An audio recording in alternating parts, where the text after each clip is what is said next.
Bonjour et bienvenue. Aujourd'hui, je vous présente une nouvelle, l'Orla de Guy de Maupassant. Celle-ci n'étant pas composée de chapitres, je vais la diviser en périodes. Donc, dans un premier temps, mai, après, ça sera juin-juillet et pour finir, septembre. Je vous souhaite une bonne écoute. 8 mai. Quelle journée admirable! J'ai passé toute la matinée étendue sur l'herbe devant ma maison, sous l'énorme platane qui la couvre, l'abrite et l'ombrage tout entière. J'aime ce pays et j'aime y vivre parce que j'y ai mes racines, ces profondes et délicates racines qui attachent un homme à la terre où sont nés et morts ses aïeux, qui l'attachent à ce qu'on pense et à ce qu'on mange, aux usages comme aux nourritures, aux locutions locales, aux intonations des paysans, aux odeurs du sol, des villages et de l'air lui-même. J'aime ma maison où j'ai grandi. De mes fenêtres, je vois la Seine qui coule le long de mon jardin, derrière la route, presque chez moi, la grande et large Seine qui va de Rouen au Havre, couverte de bateaux qui passent. À gauche, là-bas, Rouen, la vaste ville aux toits bleus, sous le peuple pointu des clochers gothiques, qui sont innombrables, frêles ou larges, dominés par la flèche de fonte de la cathédrale, et pleins de cloches qui sonnent dans l'air bleu des belles matinées, jetant jusqu'à moi leur doux et lointain bourdonnement de fer, leur chant d'airain que la brise m'apporte, tantôt plus fort et tantôt plus affaibli, suivant qu'elle s'éveille ou s'assoupit. Comme il faisait bon ce matin. Vers 11 heures, un long convoi de navires, traîné par un remorqueur, gros comme une mouche, et qui râlait de peine en vomissant une fumée épaisse, défila devant ma grille. Après 2 goélettes anglaises dont le pavillon rouge ondoyait sur le ciel, venait un superbe 3-mâts brésilien, tout blanc, admirablement propre et luisant. Je le saluai, je ne sais pourquoi, tant ce navire me fit plaisir à voir. 12 mai. J'ai un peu de fièvre depuis quelques jours. Je me sens souffrant, ou plutôt je me sens triste. D'où viennent ces influences mystérieuses qui changent en découragement notre bonheur et notre confiance en détresse? On dirait que l'air invisible est plein d'inconnaissables puissances dont subissons les voisinages mystérieux. Je m'éveille pleine de gaieté, avec des envies de chanter dans la gorge. Pourquoi? Je descends le long de l'eau et soudain, après une courte promenade, je rentre désolée, comme si quelque malheur m'attendait chez moi. Pourquoi? Est-ce un frisson de froid qui, frôlant ma peau, a ébranlé mes nerfs et assombri mon âme? Est-ce la forme des nuages ou la couleur du jour, la couleur des choses, si variables, qui, passant par mes yeux, a troublé ma pensée? Sait-on? Tout ce qui nous entoure, tout ce que nous voyons sans le regarder, tout ce que nous frôlons sans le connaître, tout ce que nous touchons sans le palper, tout ce que nous rencontrons sans le distinguer, a sur nous, sur nos organes et, par eux, sur nos idées, sur notre cœur lui-même, des effets rapides, surprenants et inexplicables. Comme il est profond, ce mystère de l'invisible. Nous ne le pouvons sonder avec nos sens misérables, avec nos yeux qui ne savent apercevoir ni le trop petit, ni le trop grand, ni le trop près, ni le trop loin, ni les habitants d'une étoile, ni les habitants d'une goutte d'eau, avec nos oreilles qui nous trompent car elles nous transmettent les vibrations de l'or en notes sonores.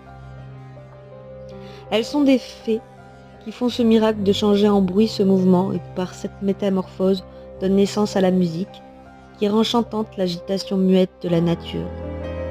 Avec notre odorat plus faible que celui du chien, avec notre goût qui peu à peine discerner l'âge d'un vin.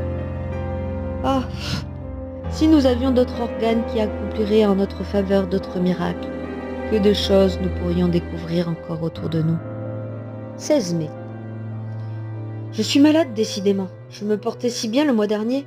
J'ai la fièvre, une fièvre atroce, ou plutôt un énervement fiévreux, qui rend mon âme aussi souffrante que mon corps.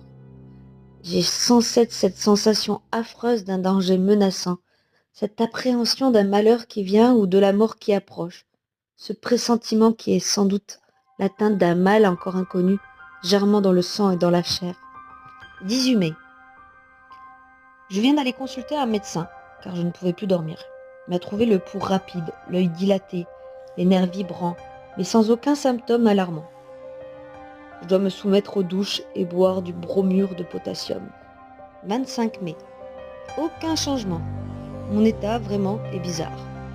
À mesure qu'approche le soir, une inquiétude incompréhensible m'envahit, comme si la nuit cachait pour moi une menace terrible. Je dîne vite, j'essaie de lire, mais je ne comprends pas les mots. Je distingue à peine les lettres. Je marche alors dans mon salon en de long en large, sous l'oppression d'une crainte confuse et irrésistible. La crainte du sommeil et la crainte du lit.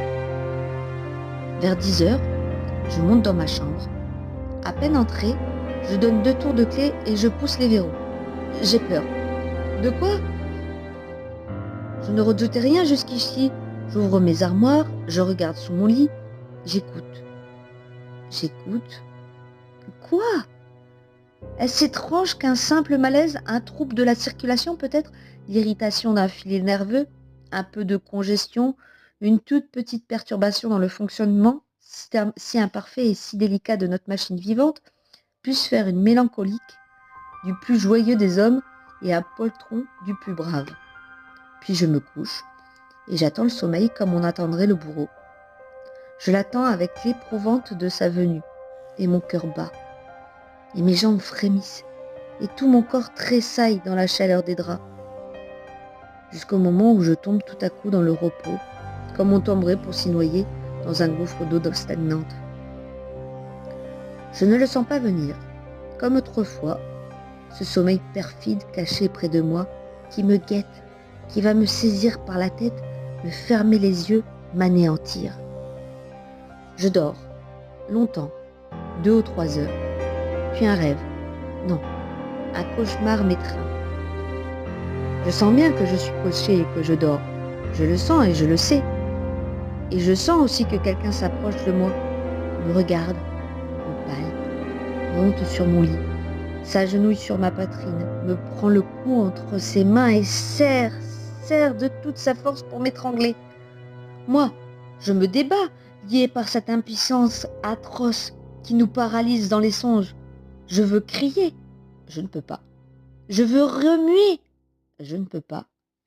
J'essaie, avec des efforts affreux, on a le temps de me tourner, de rejeter cet être qui m'écrase et qui m'étouffe, je ne peux pas. Et soudain, je m'éveille affolé, couvert de sueur. J'allume une bougie. Je suis seule. Après cette crise qui se renouvelle toutes les nuits, je dors enfin, avec calme, jusqu'à l'aurore.